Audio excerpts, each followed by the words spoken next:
Welcome. Thanks to all of you who stayed to this last session. You're the bitter enders and the people who want to know how this story turns out. If you're like me, the idea of getting to talk with America's top intelligence analyst and ask him questions for an hour about what he thinks about the developments in the world and where the world is heading is an irresistible treat. And that's the opportunity we have with Chris Kojm. Chris is the head of the National Intelligence Council, which is the group of national intelligence officers that sifts all of the intelligence produced by the different parts of the U.S. intelligence community. And they produce a number of products, but today we're going to talk about one of the most interesting and unusual. I'm going to show you a cover of this, but far from being a secret unobtainable product. This is something you can download on the web, and I urge people who find the subjects that we talk about today to do that. It's called Global Trends 2030 Alternative Worlds. It's the product of many, many months of work by a large staff working for Chris. In introducing this, I want to quote something that was said last fall in the initial rollout of this document by the principal author, Matt Burrows, who works for Chris. And he quoted something John Maynard Keynes said in 1937. The idea of the future being so different from the present is so repugnant to our conventional modes of thought and behavior that we, most of us, offer a great resistance to acting on it in practice. And what Chris and his analysts have tried to do is take that tendency we have as human beings just to project the present into the future and challenge it systematically. So I want to start by asking Chris if he just tell us about this study, what it is, how his people put it together, and what he hopes to accomplish with it. Well, thank you, David, and thank you for this opportunity to speak with you about our most important unclassified work. It is a project that we have done 5 times now. We do it in each presidential election year, and we plan that quite consciously to publish immediately after a presidential election so that either a new administration or in this case, a returning administration has a chance to reflect on the challenges it faces. In that respect, we help to inform major government planning activities, the Quadrennial Defense Review. Now there is a parallel document at the State Department, the Quadrennial Diplomatic and Development Review. And each administration starts by preparing a national security strategy, and the second term of this administration is in the process of doing the same. So we help to inform policy efforts across the board for the U.S. government, and more broadly, we hope to inform a dialogue in the American body politic writ large and in the international community. This particular document, we engaged in a process of exchange in nearly 20 countries, discussing drafts, discussing future trends. And so our work was not simply internal to the intelligence community, but a broad-based dialogue with academics, think tanks, think tanks, and governments in 20 countries. One of the aspects of this that I found most interesting is that Chris and his analysts took the product on the road as they were working on it, went to China, went to Europe, and shared their tentative conclusions, and then asked people, what do you think? I was at a session in Washington where a group of journalists and think tank people were asked to look at a draft and then critique it. Which was fascinating for us. And I want to ask you, Chris, before we get into the substance of the report, what were the most interesting, surprising, or helpful comments you got when you took this on the road and showed it to outsiders? No, thanks, David. That's a great question. And We did a process of internal review of the document of the 4 previous iterations and asked, well, what did we do wrong or what could we do better? And comments that were reflected in our international dialogue, we heard 2. One is that the trends that you see coming far down the road come at you much quicker. And another comment was, you really need to talk some about the role of the United States because the decisions the United States makes will make an important difference in the world of 2030. As all of you can appreciate, as an intelligence arm of the United States government, we have no mission, no writ to speak about the United States. Our comments are outward directed. But we do speak to have to make some statements or assertions about what that U.S. role will be. In China in particular, and David, we had a fascinating dialogue because, of course, much of what we talk about is economic trends and the role of emerging market economies, China and India, China certainly, as a key international player in 2030. In our dialogue in China, much of the commentary we received went as follows, that there's no eagerness to replace or to take on a global leadership role by China, that the role of the United States will be less prominent, but still that the United States will be the single most important player in the international landscape in the world of 2030, in the view of our Chinese interlocutors. I can imagine if you're a Chinese intelligence officer confronted with this traveling visitation from the National Intelligence Council asking you what you think, you Chinese analysts, of a world in which American power relative to that of China is going to be inevitably decreasing, that would be probably a terrifying moment. It's interesting and not surprising, really, that the Chinese express some reluctance or concern about the process of change. Just to give you a sense of this report, it's organized around first what Chris and his analysts describe as 4 mega trends, 4 great big things that are going to happen pretty much no matter what. They're going to be shaping the world through 2030. And I just want to briefly mention those and ask Chris if he'd comment on particular aspects of them, and then I'll note some of the other aspects of the report. But these 4 big overarching themes are first, individual empowerment. In other words, we're heading toward a middle-class world. There's some marvelous statistics, one that caught my eye rereading this over the weekend. It took Britain 155 years to double GDP per capita with 9 million people. India and China are doing the same thing 100 times the number of people in 1/10 the time. So it gives you a sense of the speed of this middle-class process. Let me just stop there for a minute, Chris, and ask you that it's wonderful to think about a middle-class world, and yet as I look at the way the world is changing, the accumulation of wealth in China, for example, I see the rise of criminality, organized and disorganized, as people try to skim some of this fantastic new creation of wealth. Is that something that you looked at, and what would you tell us about criminality as the world grows richer? Yes, it is certainly something we looked at. I want to stay on the positive before we get to one of these clear downsides of individual empowerment. On the positive side, we're really looking at a world in 2030 where for the first time in human history, the majority of humanity will not be living in absolute poverty. That's just a remarkable moment for us all.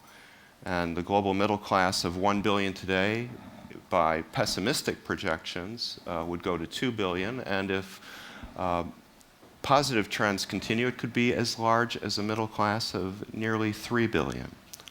Just a mind-boggling assertion. But yes, David, there are downsides, and we worry about them. Individual empowerment means the democratizing of every aspect of life. That means weaponry. That means the ability to fabricate lots of nasty items. Individual empowerment can feed terrorism. It certainly feeds international criminality. With all the IT possibilities that we've talked about for the last 2 days, it's quite easy for criminal groups with minimal organization to do a vast amount of damage very quickly. The second of these overarching trends is what the report calls the diffusion of power. And we see that in every day's newspaper. But their forthright conclusion is that we're heading into a world in which there will be no hegemonic power, like what we've been used to seeing from the United States, that the rise of China and other facts mean that this will not be a hegemonic world, but will be a world of networks and coalitions that are formed to deal with problems.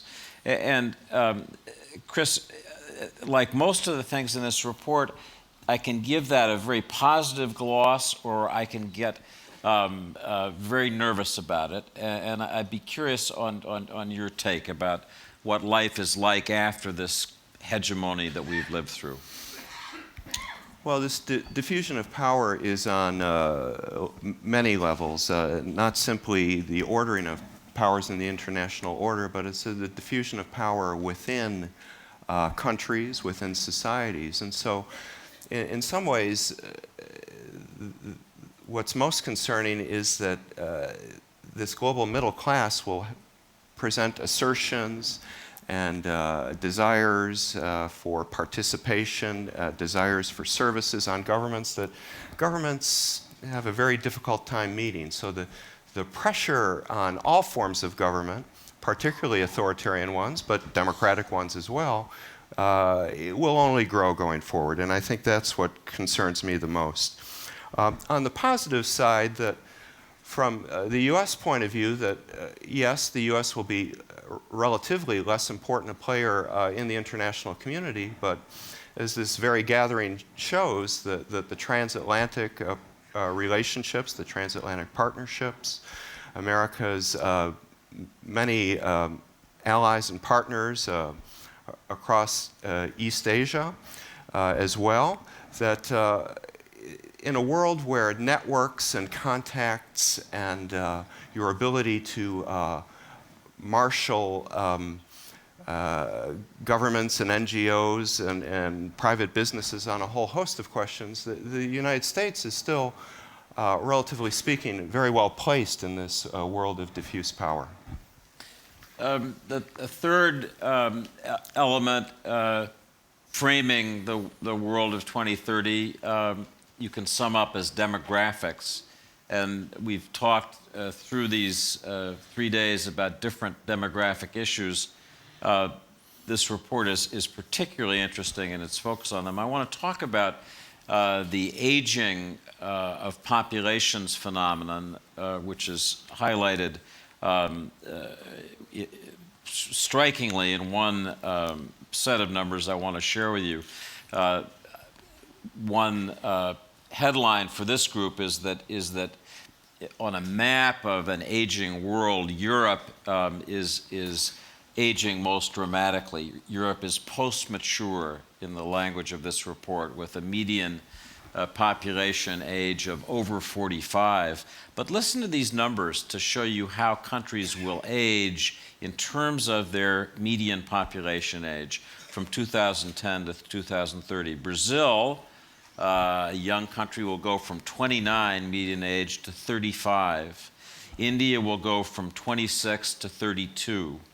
China, this is fascinating, will go from a median age in 2010 of 35, already an aging country, to a median age of 43, almost at this European post-mature level. Russia will go from 39 to 44.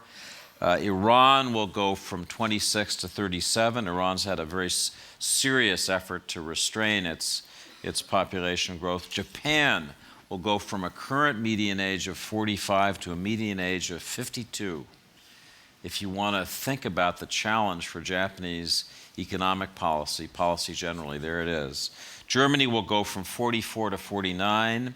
The UK will go from 40 to 42. The UK is going to stay young, relatively speaking, relative to Europe. And the US is going to go, I'm tempted to take bets, but I'll just tell you, we'll go from 37 to 39. So thanks in part to our ability to absorb new immigrants and their fertility rates, the U.S. is going to stay pretty young. Chris, those are fascinating numbers. What should we make of them? When your intelligence analysts look at that and think about what that's going to mean for global trends in security, what conclusions do they draw? Well, there are several. The first one I'd like to draw for you is that today the United States has an older population than China, and by 2030 we will be 4 years younger than China. What this means is that China, its young people entering the labor force reach a peak about the middle of this decade, and then new entries into the labor force will decline. The implications are quite clear: rising labor costs. And at a time when China, by national policy design, seeks to move up the value chain, this poses considerable challenges. For the United States, the benefits are clear, that a younger labor force, where the labor force actually continues to grow between now and 2030, is a significant demographic advantage. For Europe, this places challenges on productivity in the first instance, and that you really will need to focus on productivity growth to continue economic growth, given the demographic trends going forward. Also, it places a key demand on labor, and that challenge can be met several ways. One that I'd point out is that Muslim populations in Europe will grow from about 4% to about 8% in 2030. And so indigenous growth of the labor population will be very important for a future European prosperity. The last of these mega trends is a set of issues that we often refer to as the sustainability issues, but they're issues of food, of water, of energy. And these are such technically complex issues. Chris, if there's a particular point that you'd want to highlight for this audience that emerged from the research your analysts did, please share it.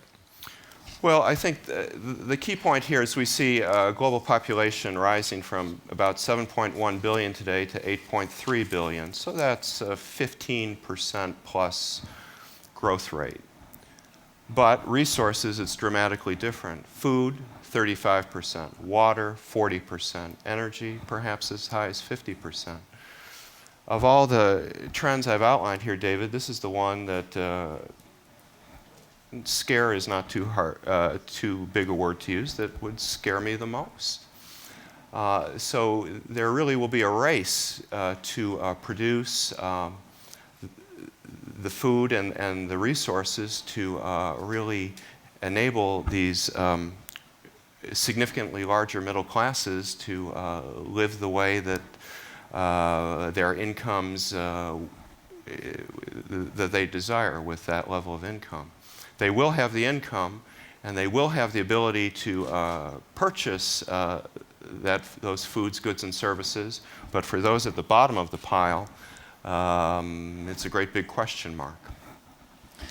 I should just note, when I was asked months ago to comment on this report, the only thing that concerned me was the question of adaptation to the changes underway. And these are dynamic processes. I'm always worried about falling into the Malthusian trap of hypothesizing a resource base and a population growth dynamic, and forgetting about the ways in which price signals, other signals lead to changes in the resource space. One interesting thing about this report is that rather than posit a single outcome, Chris and his analysts offer 4 different scenarios for the way things might turn out. Their stalled engines is the scariest, in which everything just kind of fails to meet the challenges. Fusion is the best case outcome. Suddenly everything comes together and is networked and harmonized. There's one that's very interesting called Genie out of the bottle, and in this case, the Genie is a reference to the Gini coefficient of population inequality, if you remember your economics tables, in which we have a world of growth but greatly unequal distribution with all the challenges that poses. And then a non-state world in which non-state actors, so obviously a problem in the last decade, become even more so. Chris, these different scenarios for the future are cleverly written, often in the form of memos to people who would be reading them in 2030 and pondering what the various worlds imagined look like. As you go through this, obviously, I'm curious what you, as the supervisor of this process, think among your 4 scenarios. Which, if you had to lean in any one direction, this is an unfair question, but which one would you lean in? I'll answer that question, David, but I think I have to say a few other things first. And that is, well, why do we do scenarios? And there's no value in a prediction, because predictions are always wrong. And predictions aren't helpful to policymakers. As policymakers have clearly expressed to us, what helps them is looking at a range of possibilities and be able to set the marks to the left and right about what the world may look like.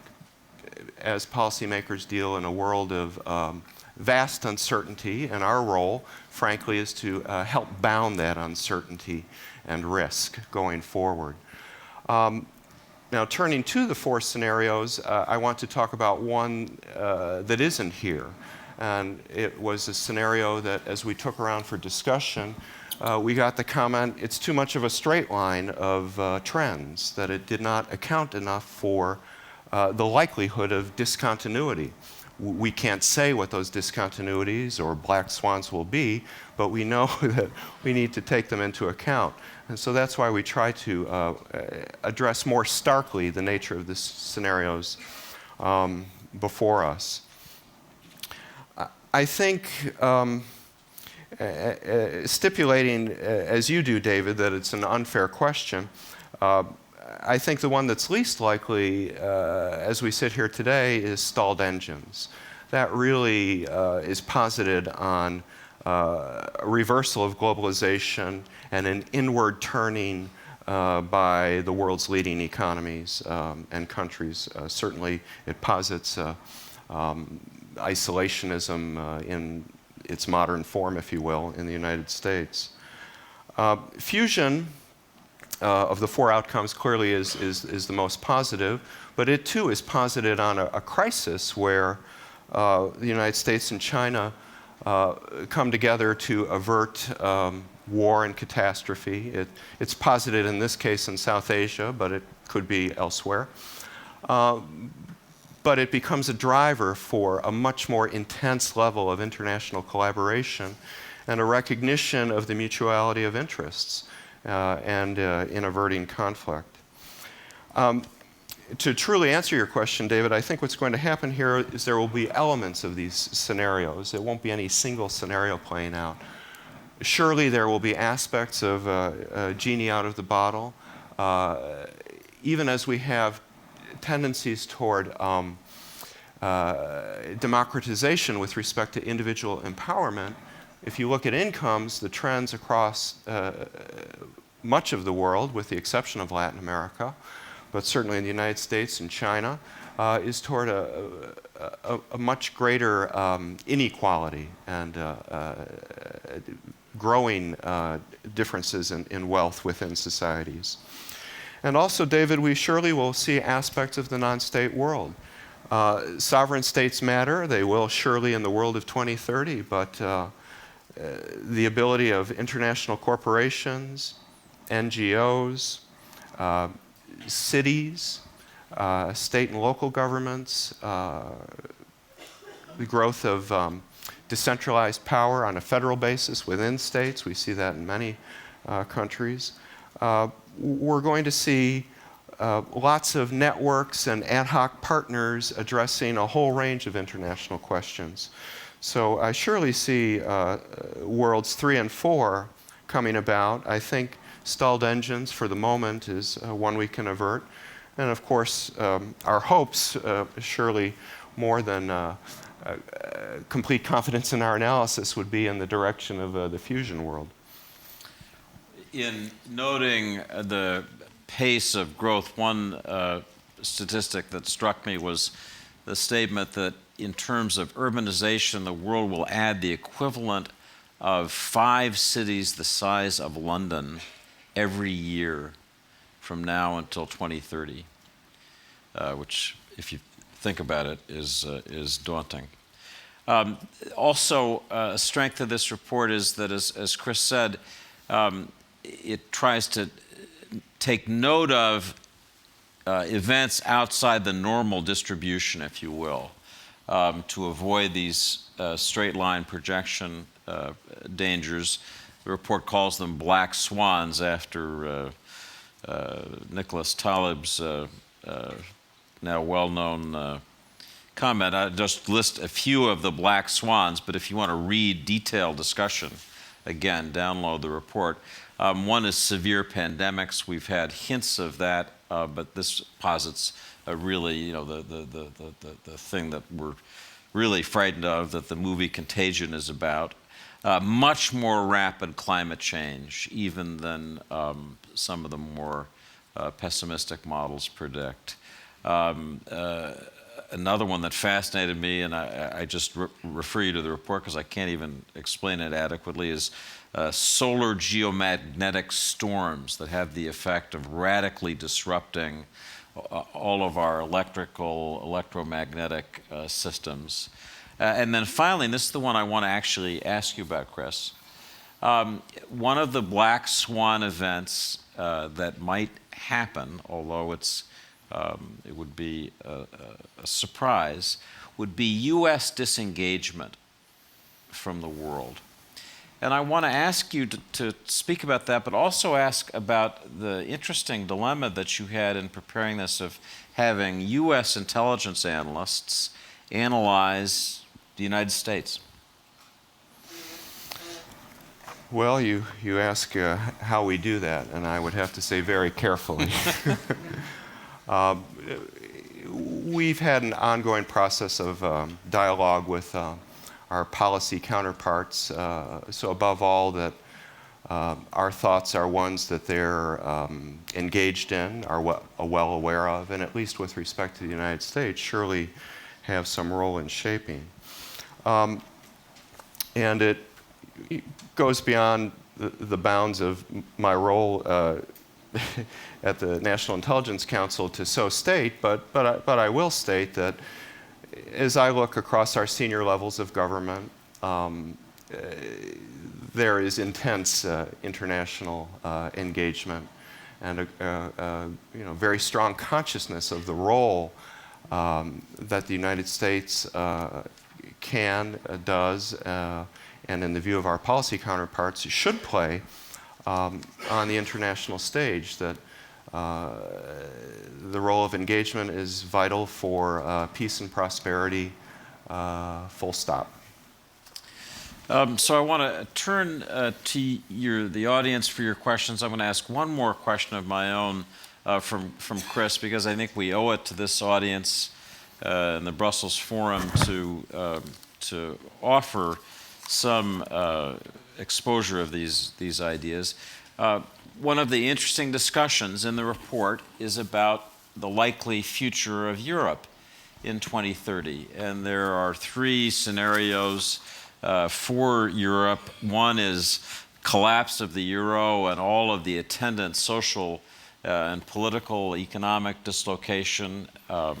I'm assuming, and I want to ask Chris in a minute, that you'd say that would be somewhat less likely as of today, March 17, than you would have when this report was published because of developments that have happened. But I want to ask you to focus on that. A second scenario for Europe is slow decline.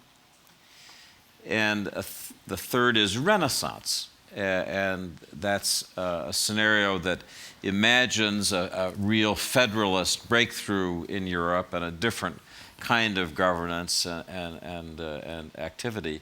And so, Chris, let me ask you to address for this audience the question of Europe, and maybe you could share with us, since you're responsible for the national intelligence officers as they look at Europe every day and every week, just give us some flavor of what their thinking is now as they look at Europe and its problems. Well, thanks, David. I think the most important thing to say is a judgment that we're quite confident about, and that is that by almost any measure, Europe will remain a great power in 2030. Its contribution to the international economy, trade, its role in international institutions, across every measure of power, Europe remains a very significant player. David outlined the three scenarios we posited, and I underscore they are scenarios outlined for reflective purposes of policymakers, not predictions of reality. And it is correct, we did outline a scenario of collapse of the Eurozone. My colleague, Karen Donfrey, the National Intelligence Officer for Europe, is present here today, and she's welcome to comment as well. But my impression from her and the analytic community is the collapse scenarios are receding. Their likelihood is significantly diminished.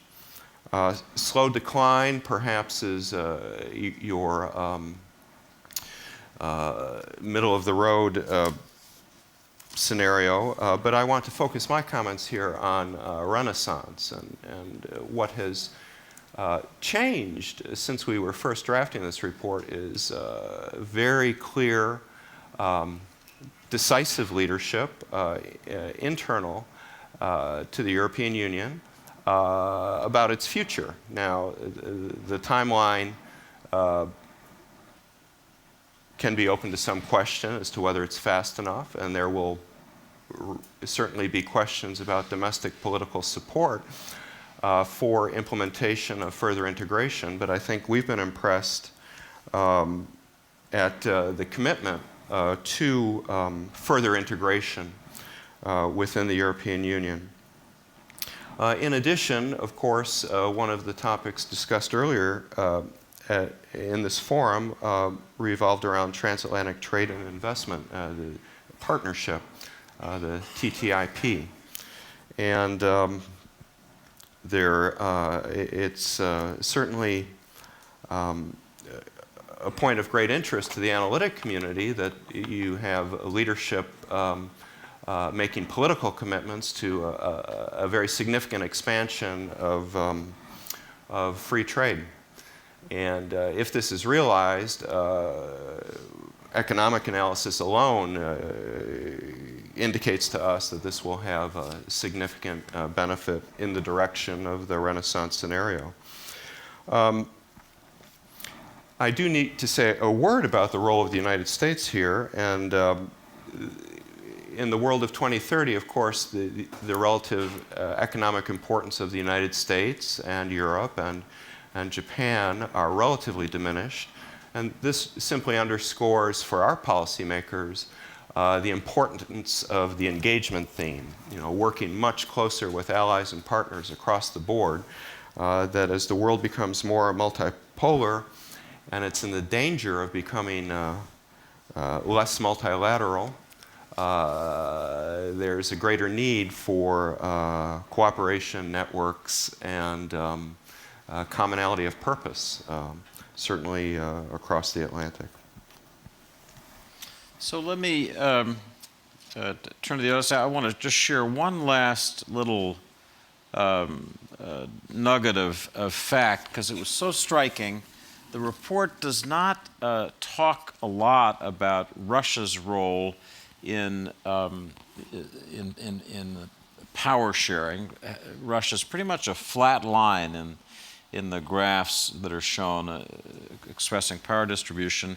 And here's this striking projection that Russian population will decline to 130 million in 2030 from 140 million in 2010, that Russia will actually experience population decline, that Russia's Muslim population will increase fairly significantly by 5 percentage points to 19% from 14%, and that life expectancy in Russia will be 15 years lower than that in Europe. Pretty striking figures. I'm curious, did you take this, Chris, on the road to Moscow? We did. What did you get from the Russians to that? Well, they disputed some of our analysis, but I think the word I would say about demography is we're pretty certain about demography. Every 18-year-old in 2030 is already born, so we've got that one nailed. And much of the dialogue we had in Russia really revolved around primary resource extraction. And if you see your role in the international economy is based on oil and gas and mineral exports, you're not really looking to be a leader in the international economy. And this speaks to some of the debate in Russia that has gone on under the name of Putin and under the name of Medvedev, irrespective of what their individual views are as to what course Russia will take. Will it seek to modernize and develop a modern industrial economy? And that would require many, many steps that at the moment it's not clear or doubtful that Russia is taking. So it's your turn to quiz the intelligence officer. I want to start with the woman in the front row who had her hand up. Yes, ma'am, if you're interested. And then the gentleman from Bahrain, and then Mr. Papantonio from Greece. And yes. So let's. Yes, please. Thank you so much. Erika on Facebook. I read your 2025 report, and you talked about the demographics, about aging societies, and then about very young societies. Now, I want to concentrate on the very young societies, and not just in Asia and Latin America, if I remember right, what you had in mind and what you talked about. But I want to understand if you don't have to change our education policies and the way we integrate very young people into our societies, because we tend to have a very quite old establishment, either in companies or in politics, and we allow young people to move into this establishment quite late now. The same is true in Europe. In Europe, when you look into some of our countries where we, I can't say we exclude, I mean, that's not fair, but young people have a very tough chance actually to become part of the society in a complete sense. Is there anything you would, from the scenarios you have done, is there any kind of recommendation you can make what one can do actually to help a more healthy development and to integrate young people much quicker than we do right now? Let's collect 3 questions. This gentleman, and then Mr. Papantonio. Chris, if that's okay, we'll go. Nizal Bahar, Georgetown University. will there be more clashes in the cultures and civilizations, or more integration? And second, with the water shortage, will there be more innovation in water, or will be more wars in water, especially in areas where several countries share one source of water? Thank you. Thank you. Yanos Papantonio, former Economy Minister of Greece. As you move up the scale of the various scenarios from the least desirable one, stalled engines, to the most desirable one, I'm sure you agree that a basic factor, a critical factor, is the amount of cooperation that will exist between the alternative or the various poles of the centers of power. Now, when you have a hegemon like the States last century or Britain in 19th century, then somebody imposes this cooperation. Now, in this century, there is no hegemon, as you have suggested. The alternative is to reinforce global institutions, institutions of global economic and political governance very substantially, the IMF, the World Bank, the WTO, the United Nations. Do you see that coming, and is your report covering the question of global governance, which I believe is critical for determining the outcome of your scenarios? Thank you. Good. So, Chris, mechanisms to draw young people in, clash of civilizations and water wars or water innovation, and will we have global governance to deal with these, the lack of hegemony? Okay.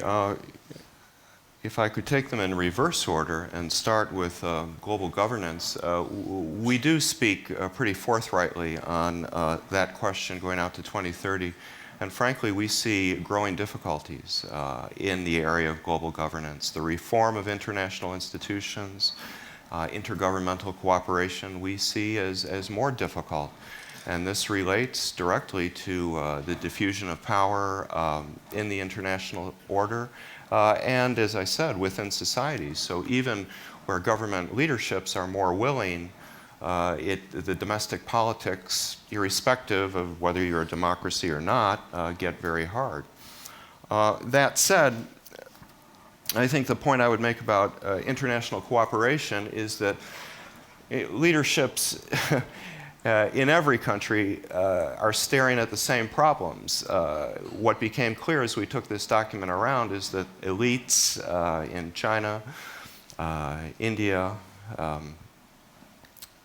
Russia, Africa, Europe, we don't really differ greatly on what the possibilities and dangers are for the international or for the future of the planet going forward. And so there are powerful incentives for leaders to address these questions, above all, in the first instance, the avoidance of conflict among the great powers. And that gets to the first question about integrating young people into aging societies. I don't really have much advice on that score, but I do know what we say in this report, that 80 countries today have populations with median ages 25 and above. That goes down to about half that number come 2030.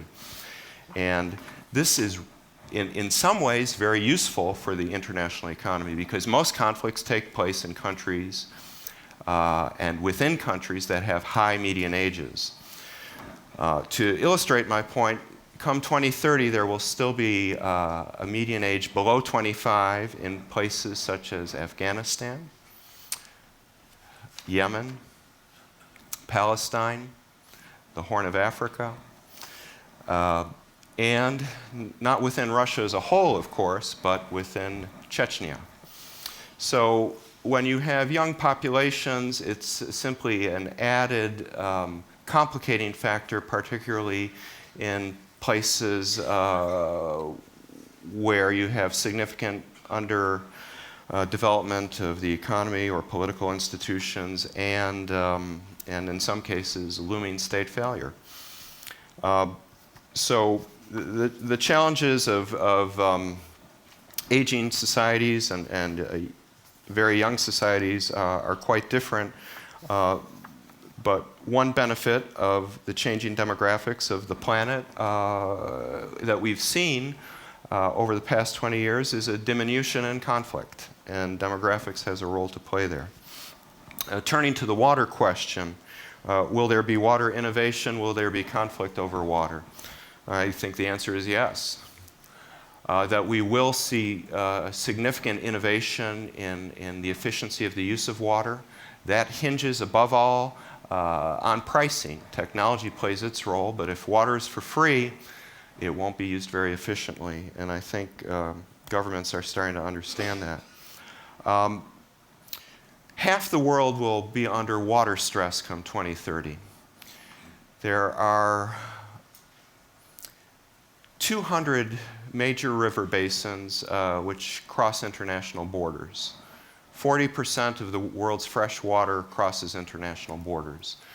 The record over time to the present has been one mostly of cooperation. There are very few instances where you can point to water as leading in a direct way to conflict.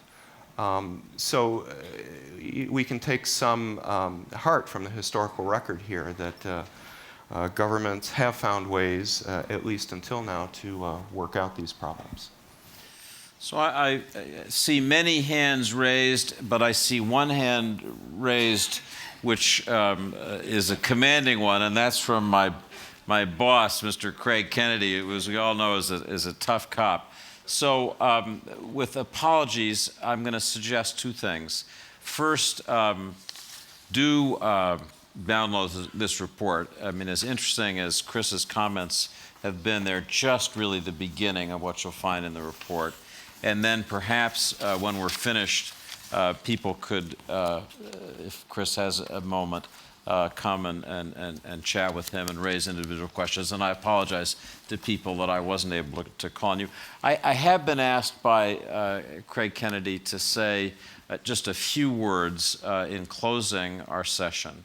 I can't possibly hope to be as eloquent as Timothy Garton-Ash was in opening in his comments, but I want to sort of close this theme that we've been trying to explore of fragility and how we cope with it. And I'm sure you've noticed, as I have, on this wall behind, every day we see people on a tightrope. The first day there were just it was a few fragile feet, and then they were further along. And today, I said earlier, they've made it. I think some have actually gotten to the other side. Each day as I've looked at this, I've wondered, what's below the tightrope? Do you have people cheering them on and saying, "Go, go, you can make it. Don't slip," or are they firing slingshots, try to knock them off? And it's probably a little of both. But that graphic that we've had is a visual reminder that this is a period of rebalancing. I often like to remember a comment by Herman Kahn, who was a famous nuclear strategist, who was one of the people who were described as wizards of Armageddon because he thought about the nuclear balance. And Herman Kahn observed in the 60s, I think, that a bipolar world such as we'd seen with the US and the Soviet Union had a kind of stability. He couldn't have imagined that brief unipolar world where we had one superpower, but that had a kind of stability. But he said that a bipolar world is stable, a genuinely multipolar world is stable, where you have different strong groups that each have the solidity to act and bargain and balance. But what was dangerous was the transition, the movement from the one to the other. And that's what we're in the middle of. And I think that the sense of fragility is in part that, moving from a world in which the rules, the ordering principles were understood, people were kept in line into this much more chaotic and fragmented world. I'm struck in each of our discussions through these 3 days that it's not a post-American world yet.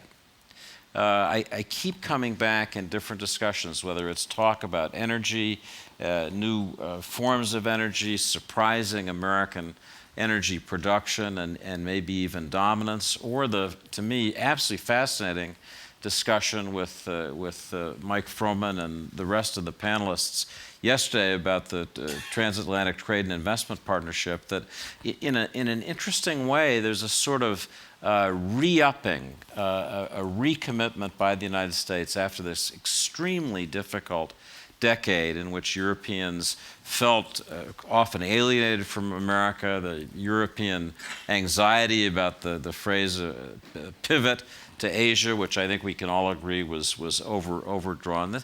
America's still committed in Europe, to Europe, and is part of the answer.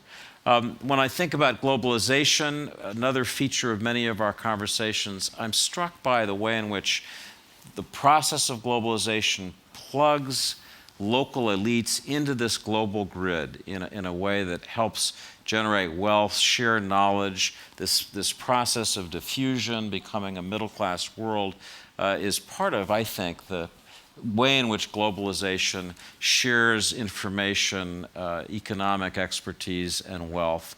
But something we don't often think about is that as elites plug into this global grid, they unplug from their local grid. And as a consequence, I think a lot of the disorder that we see is the traditional, historic leadership in different parts of the world becomes more oriented toward Davos or New York or London or Brussels, and less oriented toward the problems that it's experiencing at home, and that worries me. I like to think that there's a way in which social media, which are actually pretty local. You know, if you walk into Cairo and ask people what they're looking at on Facebook and who they're connected with, yeah, it's people all over the Arab world, but it's often a very powerful local connection. Finally, I'm struck by the disconnect between the ability of this globalized economy to generate wealth and to recover from a terrible, you want to say near-death experience, to come back, begin to come back here in Europe, and the continuing political difficulty verging on dysfunction. So I would say on this tightrope that we're walking, the thing that I find most frightening is the fragility of the political part of that tightrope that we walk along. In the United States, our Congress is unable to pass basic budget legislation, goes from cliff to cliff, you could argue. In Europe, the difficulty of political institutions in addressing the problems, in forming the kind of Europe-wide institutions that are part of Chris Kojm's Renaissance scenario, the difficulty in getting there.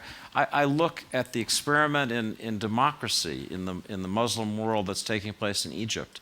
And I have to tell you that I find the returns 2 years on, as Egypt lurches toward an economic crisis and the democratically elected government, so far it fails to solve the problems that the new Egypt that we hope will be prosperous.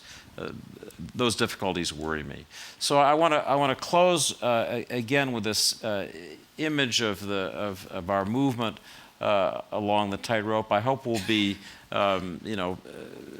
rooting for the folks to get to the other side, and that processes like this will contribute to that.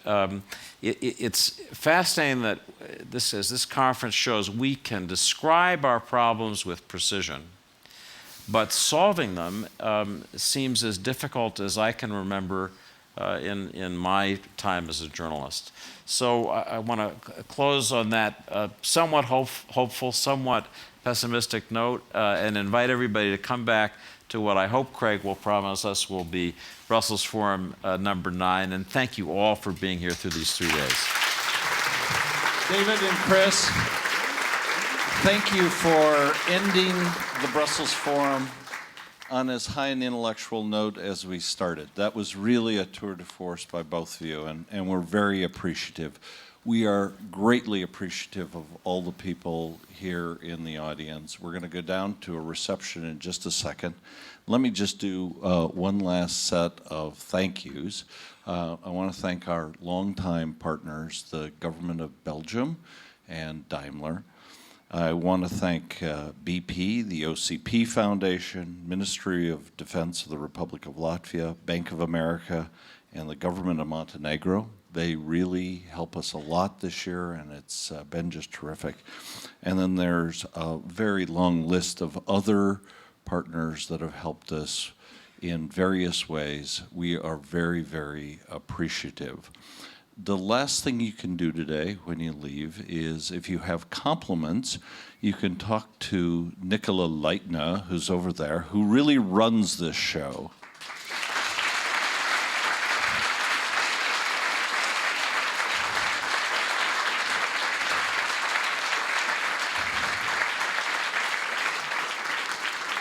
She's truly the big boss. If you have criticisms, you should talk to me.